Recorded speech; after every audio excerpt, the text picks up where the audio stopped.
The outskirts of Agartala are under the spotlight following a daring daylight robbery where a truck laden with rubber seats worth 51 lakhs was hijacked. The incident has turned the Amtoli bypass into a focal point of concern regarding the rising audacity of criminals in the region. On March 14, a truck registration number NL01AF0649 loaded with high-quality rubber seats from Paul Rubber Agency in Bagma was en route to Rajagiri Traders in Kerala.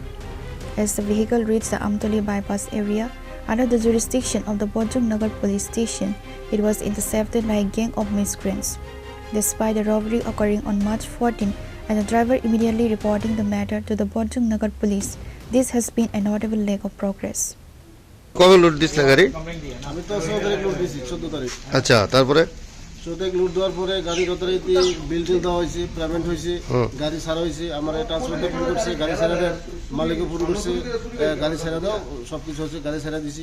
তো এরপরে গাড়ি যতটুকু শুনলাম মালিক হলো গাড়ি transport এখানে আইছে, hour পরে তারা ওই হ্যাঁ কাগজপত্র দিয়েছে, বিল টিল দেওয়া হয়েছে, হ্যাঁ গাড়ি ভাড়া দিছে, পেমেন্ট সব কিছু দেওয়ার পরে গাড়ি আবার থেকে রওনা দিছে। এরপরে তো সব ঠিক আছে। এরপর দিন সকালে আমার ফোন করলো মালিকে যে सब्जी गाड़ी जो दिया उसको गाड़ी मिल नहीं रहा है, वो मोबाइल स्विच ऑफ आ रहा है।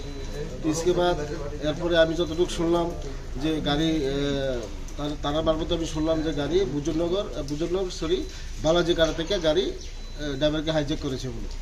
তো এত বড় জনসমুদ্র থেকে কীভাবে একটা ড্রাইভারকে নিয়ে যায়। তো এরপরে নেওয়ার পরে ড্রাইভারে বুজুর্গনগর থানা এসে নিজে স্যারেন্ডার করলো, উইদাউট মাল ছাড়া স্যারেন্ডার করলো। তো বললো ওকে কিডন্যাপ করেছে, কি করেছে, মালও নেই, শুধু ড্রাইভার আছে, খালি গাড়ি আছে। যাই হোক, এখন মালিকই এসেছে, আমরা এখন থানাতে এসেছি বিষয়টা জানার জন্য।